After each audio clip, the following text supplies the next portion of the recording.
Just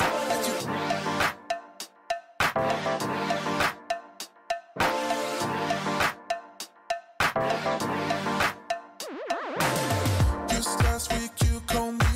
The way you're talking is driving me insane. Hello. Just last week you called me. The way you're talking is driving me insane. Hello. Hello. Even if we're hanging by a thread, what you said is spinning in my head, I just wanna pull you closer in this bed, take me back into your arms, and I'll never let you down, let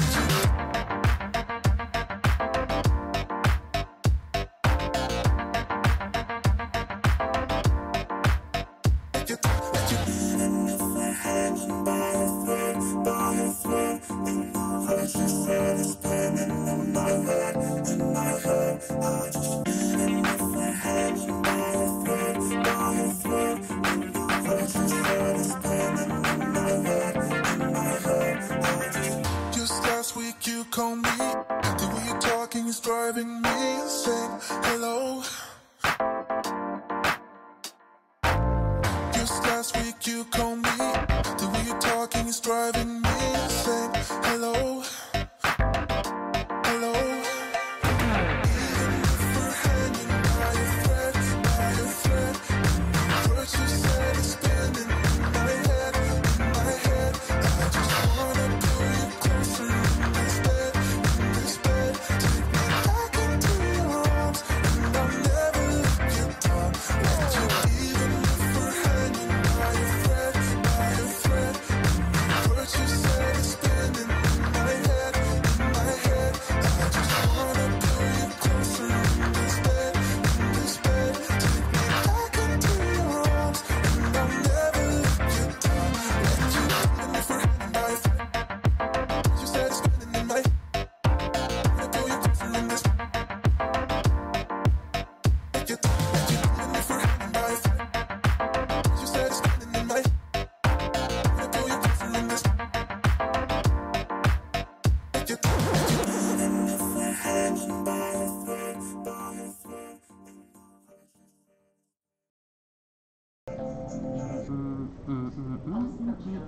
What? Oh, wait. I'm already messing up, huh?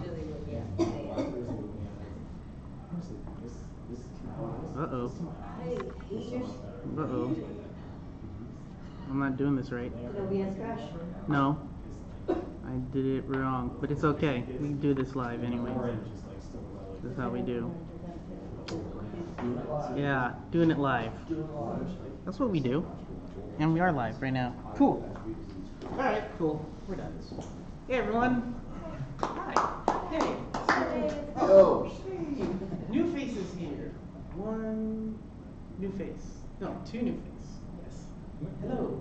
Welcome. And to everyone else who came back, thank you so much. Alright. Yeah, here's money. Yeah, so this is a first time we have a guest speaker, and I want to do more of these in our rotation of meetups, just to get different types of topics in here, not just about Webflow or not just about web design, but all different things about design as a whole. I emailed you guys multiple times about if you want to do a lightning talk. I totally understand it's hard to get people up here to talk about something, but just one thing about lightning talks, please share what you learned. Because in my opinion, the way to learn something fast and the way to give back and get a lot of exposure is to talk about every little thing that you've learned. It could be something in your career, something in your life, a new tool, a new piece of code, a new technology, new software, anything. If you've learned it, share it. Again, it gives you the best exposure, and people will look to you as some sort of teacher, which is awesome. Okay, so take 5 minutes next time we do these. Next time I have a guest speaker, I'll announce for lightning talks. Talk about whatever you learned. It can be as simple as, hey, I learned how to write H1 in HTML. It is the greatest thing ever. and it can take 5 minutes, and that's totally fine. All right, so yeah. One thing, we work, obviously, Webflow, who's paying for everything here. And if you haven't joined the San Diego Digital Designers Slack channel, please do so, sdd.org. And thank you to you for coming. Right. So for YouTube, the meetup quarterly calendar, we usually do a web design critique session. And then the month after, we do a Webflow workshop, which in January will be e-commerce. So if you haven't created a Webflow, or if you haven't created an e-commerce site yet, or you've used something like Shopify, and you want to learn something new, come in January. That'll be awesome. And then we have special guests right after. So in February, we'll have another special guest. So next month will just be a very chill portfolio or project critique. And yeah, that's about it. Oh yeah, why to meet up? Yeah, it's okay. I think that's it. Yeah. So without further ado, where's the other screen? Huh? No, let me get up your keynote. Where's your keynote? Ooh, got it on your phone. Almost. I did. It's okay. Wait. Oh, there And it this is is. my first personality. Yeah, so this is Virginia Upshaw from the Cowlick Appeal. She's going to help us learn more about branding. So, yes, give a round of applause. Okay. After talking to some of you, I realized that you all kind of know about branding and you know that it's important. I just want to kind of touch on high-level things and how we can integrate branding on a lot of different projects. Sometimes it's brand jargon, but we're going to get through some of that and tell you why you should always kind of have that in your back mind. Right now, I want you guys all to think in your mind, right now, when I say these words, what comes to your mind when I say mom jeans? Does everybody have a picture of really high-waisted pants, probably with some elastic, maybe some pleats? No? The jeans from your mother's DNA. Oh, Yeah. that's totally different. So you weren't thinking like this. Oops. You just totally flustered me because that totally went against my whole point. Okay, so my point was that we've all, how many people thought of this? Okay. So my point was that that's how fast branding should work. You should think of something and you should get it right away. Okay, but good. Everybody, that's awesome. Think differently. Good. Okay. So the point of branding is that you define an object, a thing, a person, a place, and you give it meaning. That's the point of branding. It was an apple. Now you put some meaning behind it. It's a more important apple. I want to give you some key high-level pointers because we don't have enough time to go through all the branding stuff, but some high-level things to think about to keep a sensible approach to brand guidelines in everyday projects. And I'm talking about this to all of you in the room as big Ds. And everybody here is either a designer, a developer, and if you don't care about those things, you're still a decision maker. So all of these elements every day, we're all affected by branding. We're even affected by branding as a consumer, right? So we're all there. And we need to kind of, sometimes we get really into the details or someone tells us to do a project and we're like, okay, we just do it. And so I believe that we all need a little bit of a branding refresher. We need to kind of think of all those branding terms and ideas and bring them in the forefront. We're going to talk about that. I think that I'm hoping that I can bring some value into people that already know branding and how to reverse engineer it and use it as a sales tool and kind of bring that into portfolio and or your proposals. And lastly, how many people here, because I didn't really ask anybody, how many people care about personal branding? Because you have your own channel, you have your own, you even as a freelancer, you're putting yourself out there. The laws and rules of branding still apply to your personal brand. And if you do not think of that, then you're losing a lot of gains. So I'm going to talk about how we can bring the whole brand kind of feel into your personal brand. Okay, let's get right into it. Everybody understands branding. Okay, brand. Okay, brand is not your logo. I hope you've all heard that. That's not what it is. As a branding person, people always go, oh, you just like colors. You just want to pick pretty colors. Well, to give you a little stat, you get an increase of brand recognition by having a signature color by 80%. 80% of increased brand recognition by maybe a signature color of like Starbucks green. Now here's why that's important, and this is just a random fact. Like if you, let's take a step back here. If you are trying to help a client, you should always back it up with reasons why you're going to do it, right? So I am serious about my color choices. Why? Because here there are 40 million people, 40 million images posted a day on Instagram. 10,000 of those just have a Starbucks logo on it for no reason. They were just there. They weren't an employee. It was just because someone was holding your Starbucks.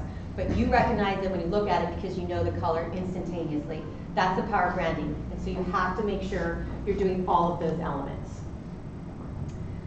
Again, you look at those companies have put millions of dollars into their brand and spent years and years to build it. So that's why you saw that and you know what it was. You saw those colors, you know what it was. That's the power of branding. It does take a long time, and there is a lag, just so you know, Nelson, because of your technology. All of these points are, again, the reason you need to put branding in the forefront. This is directly from the proposals I give to my clients. Increase your sales, company culture, target audience. One of my favorite is because when you work on your brand and you put brand strategies first, it works for you when you're not in front of your customer. You walk away and everything is branded completely, they get it, and you don't have to be there in their face to talk through it. That's the power of a well thought out brand. Super laggy. But if you guys take anything away from today, all I hope you to do is to ask the question why. That's the purpose of branding. You have to know why you're doing it. If you're going to build a web page for someone, why are you building it? For what audience? What's the purpose? If you're going to redesign packaging, what are the benefits? Why does somebody want to buy it? If you don't ask the question why and push back to your client or even your company, or if you're building your own company, you need to ask those questions, because you have to have certain attributes to set the tone of your project. Let's see. Now this is kind of an intense screen. I wanted to show you the whole playing field of branding. This is how I like to look at it. When we do brand discovery meetings and workshops, we go through the very minute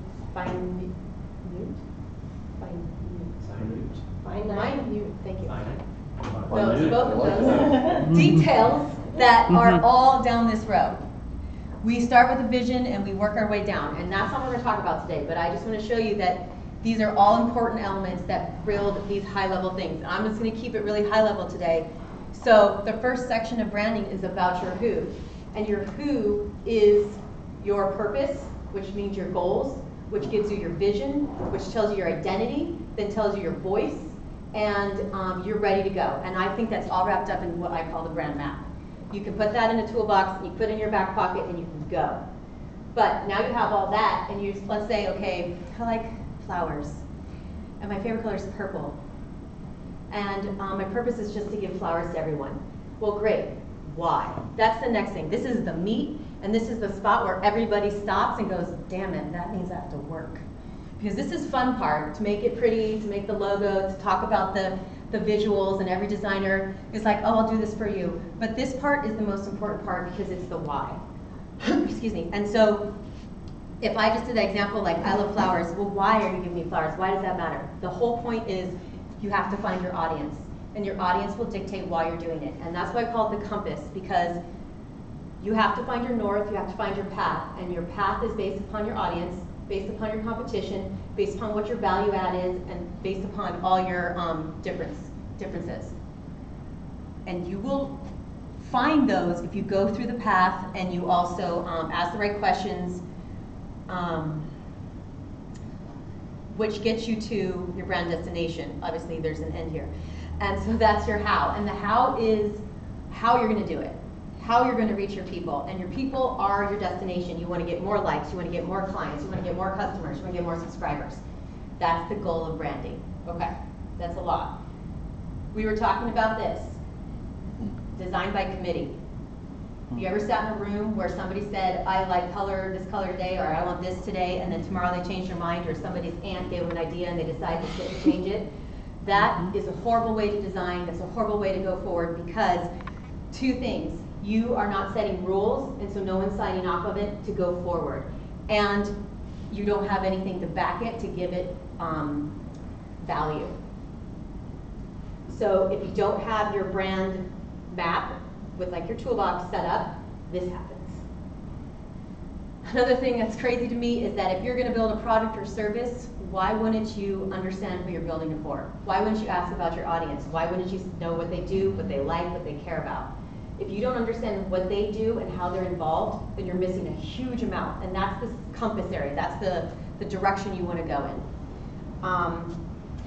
You have to build it for a reason.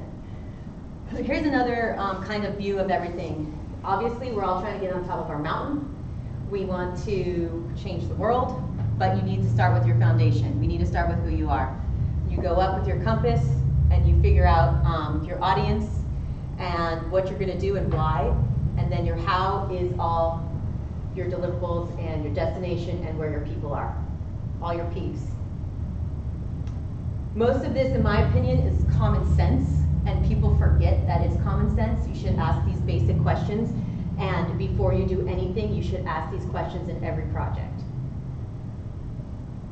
Okay, that was kind of a lot. So, we're going to take a second. And really quickly, I'm going to do a little exercise here, my own personal. How many people like tacos versus burritos? Now, I want to raise of hands. I want you to literally, you have to pick one, tacos or burritos. How many people are tacos? Serious. Okay. Whoa. How many people are burritos? The world is gray. Okay, cool. I am a fan of both of those. It is, they're both wonderful. I just told you the other Okay, day. you can only pick one. Yeah, sorry. Only Theo doesn't like rules. Don't. We'll figure this out later. Okay, you have to stick around for it.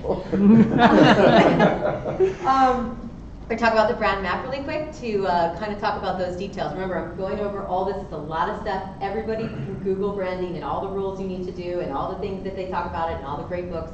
We're kind of giving this high level as a refresher. So this is your battle plan, and that's why I picked this gift. Why don't we go through this quicker? Everybody told me to go faster. Vision and focus. Oh, slow down. We're cool. We're good. No, it's fine. Okay.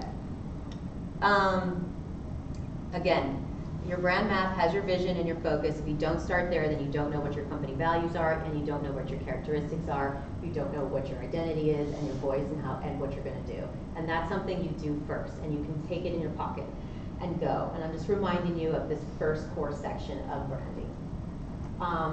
And I want to give you a real life example, or just kind of talk to you. When you're a big D, a designer, developer, decision maker, you go out and you get a project and someone says, I want you to redo this page or build this packaging, you pretty normally ask them, can you tell me about your company? And you'd be surprised how many times we've gotten the answer as well, can you ask Steve because he says it the best?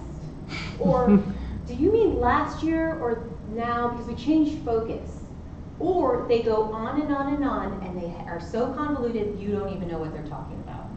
That is a problem with their purpose and their focus from the very beginning. And that also trickles down from the top to all the way down to customer service. If it's not right from the top, it is not going to hit all the way to the customer service at every level. Now, I'm going to give you an example, and it's not because I'm here for Webflow, but I do believe that the top of Webflow, because I've met him and I confidently can say this, the CEO of Webflow, Vlad, is doing something right. A lot of people in Webflow, people I've met, they all have the same attitude, they all say the same thing, they're all super nice and polite. It's amazing. I'm like, what juice are you drinking? Because something is right. And after meeting Vlad, it confirmed it. And I truly believe this quote is real, that it takes the leader and the branding has to start from the top. And again, this is Branding 101, foundation. What is your core belief? And if it doesn't start at the top, you're going to miss it. And even down to your person that talks to your customer. Okay, here's another simple one. You obviously are a designer, developer, you talk to your client, the first thing you ask, do you have brand guidelines? Do you have a style guide? Maybe they do, maybe they don't. Maybe they have little pieces, that's okay. Maybe that's your job, maybe that's why they hired you, who knows? But this again is the first level of branding and it's important to have. So, two things of value here. They have a logo. You as a designer go, wait a minute, why don't I build you more attributes? Why don't I build you some more style guide elements and give you some more designerly pieces that make you have a complete vision? You are giving more value, you are upping your proposal, and you're showing that you care as a freelancer, as a vendor, as someone that's going to help them. Two, the other reason is if you do not combine all the visuals and set the terms of what you're going to deliver, and they do not sign off on that, you will be redoing it over and over again. Because there was no set, I agree with this. And you could easily go back and say, but you said yes. And that's why you want to have a complete visual, a little storyboard, and put it all together. Excuse me, this is another example of if you're a designer, a developer, they say, please redo my website, and they don't have any visuals, but you can pull it together and say, hey, I'm gonna make a mini style guide for you. Here's your fonts, here's your button looks, here's your colors, all together. And we tell this to our clients. We say, okay, you know what, I'm gonna put this together for you, but I'm gonna go away. You still get this, and you can give this to any other designer or developer, and they're gonna get and be like, got it, know what to do. That's a value to your client. I go away, but I help them.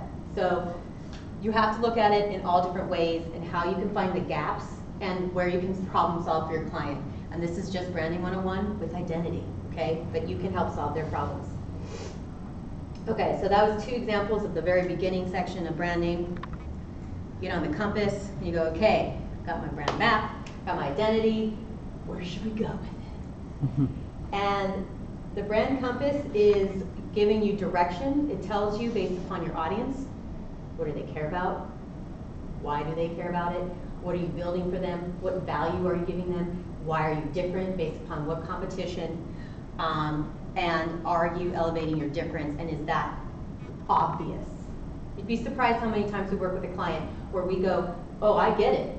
You just didn't tell anybody about it. You're hiding your difference. Did you forget about it? And that's funny because it is hard when you're in a company and you have blinders on, you sometimes don't see it, but as a person that's being hired, especially as a freelance contractor, you should be the hero that comes in and says, hey, what about this? And why are you different? Why are we building it?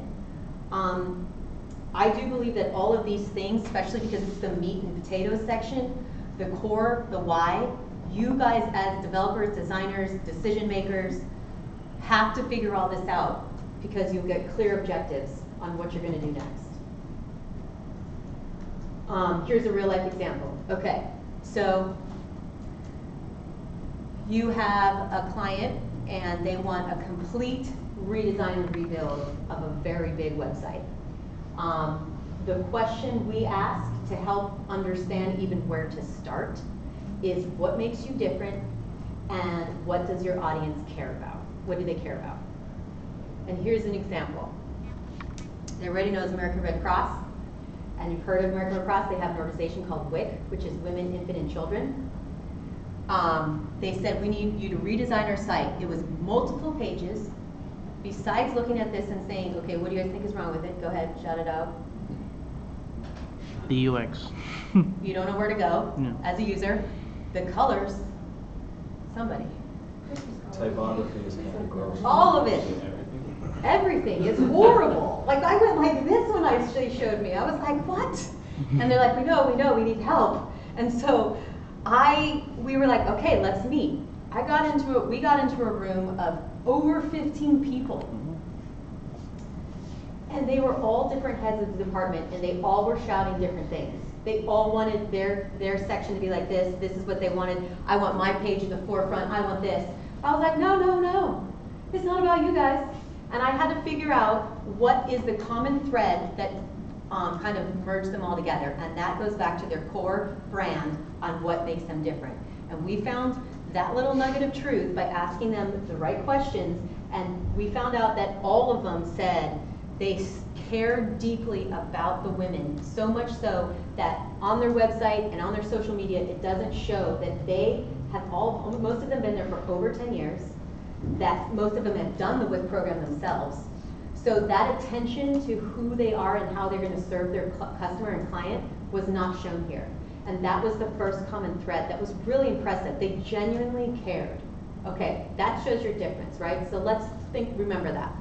Second, what should the user do? Is there a goal here for the user to go somewhere, do something? If you don't think about the user first, because all these people are like, we want this, we want to showcase our stuff. They're like, no, the user is this, using this. So we designed this, we completely stripped it down, and it goes on, you can go on it right now and check it out, but we put their team first, and you can learn about their team, learn about their company, learn about the people that care about women and children, and you can go and meet them. And we put them more in the forefront. We also made it really easy for the user to go, I think this is me because I'm pregnant. I don't even have to read. Okay, good. And that's how easy it was for them to know where to go. Their success rate was huge. They were like, wow, people are already subscribing, they're already making contact, and the call to action was to give them a call. We've had an increase of whatever percentage. 1%. What? 1% In one month. In how many? Like in 1 month? 2 months, yeah. I was like, so again, that was a real life example of the meat of finding out why and asking that question, talking about the users and the audience and caring about what they think and what they do and finding your difference. And again, we do all that to reach your brand nation, your brand destination, your brand people. Where are they? How are you going to talk to them? How are you going to reach them? You can't do all that until you do all the steps of branding. And then you want them to go, yes, I'm all in, because you did it all right. Okay, that was branding in the fastest realm ever. That's all of branding. Ready? You guys are professionals. Now go. So let's take some nuggets of that and talk about how you can make sure you bring this into the forefront of your proposals, or if you're in an office, you can talk to your boss and be like, hey, this isn't working for these reasons. First thing you can ask a client, they come to you and they want a page done. You should be like, did you guys know that your site can't pass the blink test? And the blink test is mostly about branding, in my opinion. If your site doesn't load in 3 seconds, people are out. And if some client doesn't have that, I don't know, maybe they're stuck in the 90s, I don't know, then you should offer to rebuild the whole thing. But the blink test has to do with load time, credibility, functionality, user flow, and your relevancy. All of these things are web terms. Everybody knows about them. Everybody knows they're important.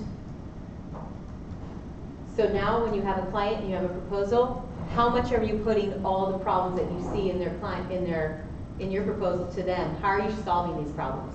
How are you saying, okay, your load time is this. I don't understand why this content is here. It's not credible. Your user flow, do you even understand your user? Why are they going this way?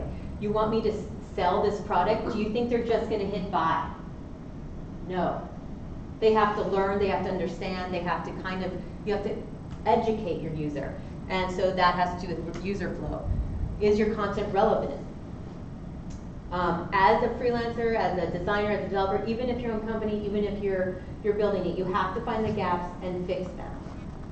As a designer, you want someone comes and is like, please make it so creative and cool. Okay, why? Why am I choosing to build it this way? Why am I designing it this way? And the crazy thing is, if you push back on them, they'll go, what do you mean why? This has happened so many times, they don't have an answer, which makes them have to go back to the drawing board, maybe ask their manager, maybe have a conversation, and everything is more on the table and you get further. If you want this super impressive thumbs up feel, then you have to ask the question why, because all of these elements, the engagement, design elements, imagery, they all have to make sense.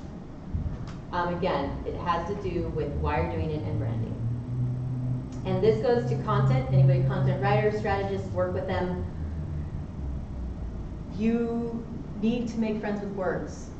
We all don't like words sometimes because we're visual people, but you have to make friends with words. And the content is about your messaging, your voice, and your audience. What do they want to hear?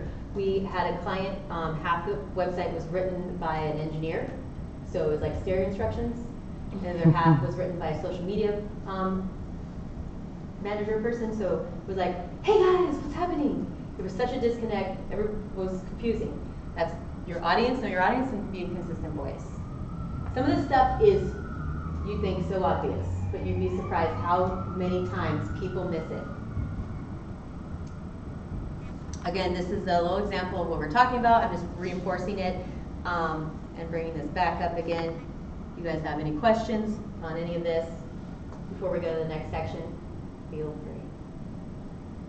Is everything cool? Everything makes sense? Mm-hmm. Is everything fast? You guys all seem like you already know a lot, so it's good. But the main thing is that you are telling them about your brand or about their brand and how to fix it. What does your brand look like? What does your personal branding look like? How have you shown them that you know what you're talking about?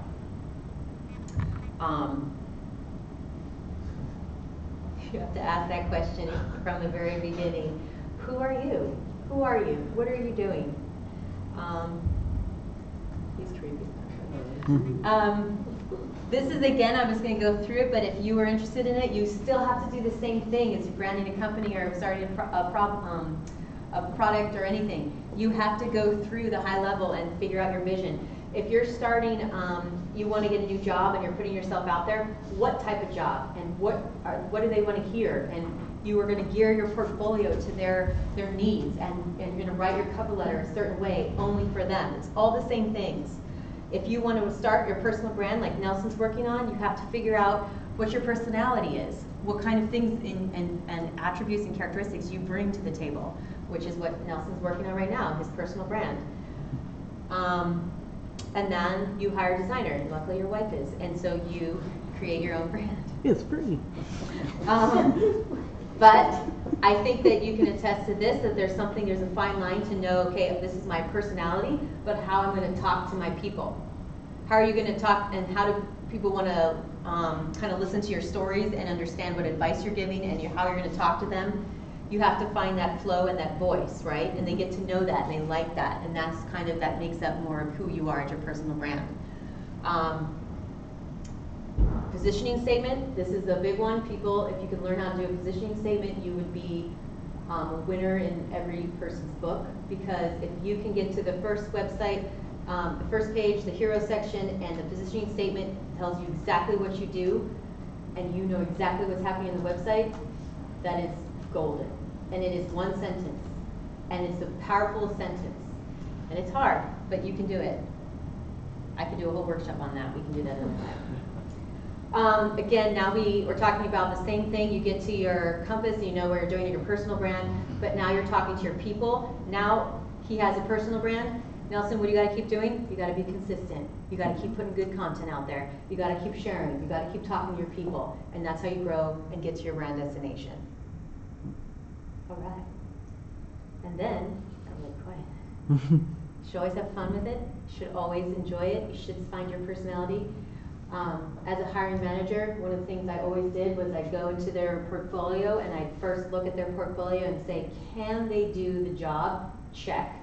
Okay, now let me read their cover letter. Now let me Google their name and let me look at all their stuff. And I ask the question myself, would I want to spend time with this person? Can I like this person and work with them every day? And that came down to their personality and their just anything that would stand out. If you don't have that, you're just another line, a number, another number in a pile. So find a little bit of your speciality, find your personality, and have fun with it. But don't do these things too much. At a certain level, and you are the badass of your industry, you can do whatever you want. But if you shouldn't probably talk about certain moments of drinking. You should probably have someone spell check your stuff. No unprofessional name. There was a forum post the other day, and they were sending it around like, oh, we don't want it for up for grabs. Everybody's like, no, because the email to contact the person that was asking for the job is fingerbang123@gmail.com. I was like, I'm gonna pass on that one. And it still keeps coming up, like the guy is still trying to get the job. And they're like, no, we're not going to even talk to you. So, still find your uniqueness, make sure you stand out, put all the branding aspects and guidelines into your own personal brand, and you can make it work. I find that third comment to be really interesting for provocative content, because if you look at something like Google, for instance, or YouTube, because I watch a lot of YouTube and study YouTube SEO, provocative content tends to trend a lot better than unprovocative content, especially clickbaity type titles. So how do you skirt that line? So you have to know who your audience is. If your audience is about provocative comment, put it in there. Yeah. But if you're not trying to reach that, and that's not your jam, and that's not the point, again, why are you doing it? Then that's why. It's super simple. Any other questions? Did anybody care why I asked tacos and burritos? I care. It's because we're going to objectively. Well, Sorry. Okay. So I did a little, my own personal thing, and I did some research, and I was like, okay, can you actually brand and design and take characteristics from people that like tacos versus burritos?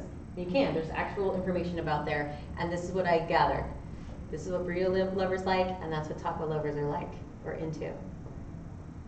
Expanded your mind. At least you learned that today. Okay. That's very nice.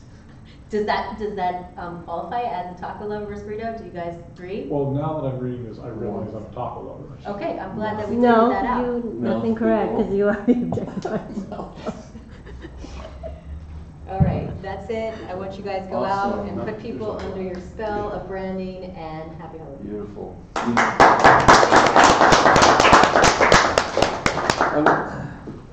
Still on the burrito thing, I remember somebody sent us some survey where they said you can give up any one of these three. It showed like sushi, dump, and one was taco. And I said, well, I can give up taco because I always have a burrito. It's the same ingredients. Exactly. Yeah, no. Depends on what kind of taco you like. Street tacos all day. Any other questions? You guys good? I have a couple insights from what you were telling me. Sure, go for it. Is that all right? I mean, when you brought up color as the very first subject, when you saw your purple, it was reminding me of a brand that I wasn't sure what it was. Maybe it's even Alzheimer's. It's got a certain color thing. But I just remember over time, I've always admired T-Mobile's pink. Yeah. I mean, they just own that pink. Red to me, Target, sure, but Right. it's kind of a bold move on their part. And on top of it, it's just there. No one else can touch it. Visualize it right It's away, very, right? it's just Totally pretty brilliant. You have to hang your hat on it. It's a little adolescent unless you really work hard to bring Well, it that's up. the thing. I think their whole campaign and feel is to be Right. more edgy and for a Yeah. younger crowd. So I think that's why it works. I thought I'd just share that with the crowd. I thought that was a cool one. But another thing I thought that was interesting, we were talking about brand compass, and you're saying trying to find the nut of something. And oftentimes I've found, or I'll tell, let's say you're writing a short body copy for an ad or something, and you work hard to make your case. I've always found that the best, as you start writing, you finish, that is the last sentence that really should be the first sentence. Because everyone works hard to build their case, and then all the good stuff is at the end. Right. And I think I just want to plant that in people's minds because, don't neglect that. That's probably you've gone through the work to. You think you intrigue people by getting to the copy and do this, but the thing on the end sometimes is the best thing you could. That's true. Your also mind probably gets the flow better towards the end, and then you have that brilliant sentence, and you're like, let's bring that to the front. Yeah, so I thought I'd share that with the group because it's proven pretty helpful in the past. And then final thought that you made me think of, and that was when you talk about these group meetings and you meet all these personalities. It's not always apparent, but kind of halfway through or something, you start realizing that these people have such a strange filter.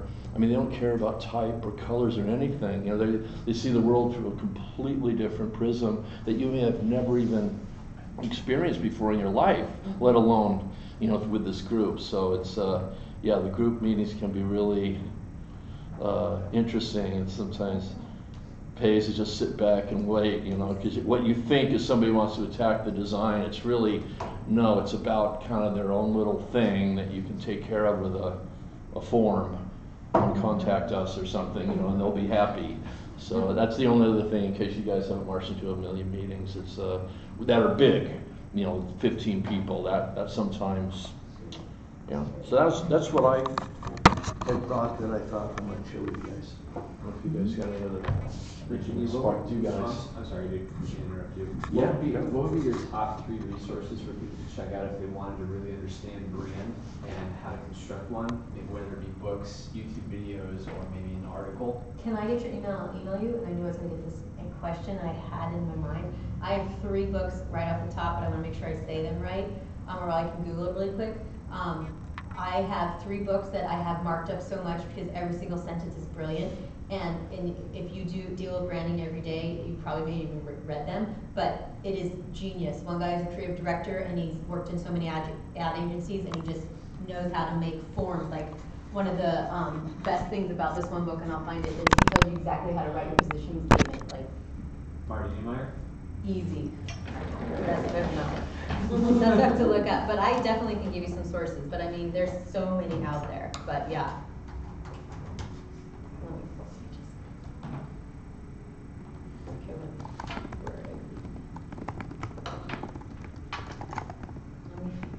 Now, now you guys, I'm curious to know how you guys thought about that because I had to keep it really high level. I said a lot of stuff, but did anybody think I hit the right points, or would you like to hear something about more details in the future? Because my plan is, so you guys know, I'm wanting to give more talks about branding and go to different meetups and talk to different groups and see how I can help them learn about branding, help their company. Is there something you guys would like to hear more of, or should I do a deeper dive of? I mean, I'm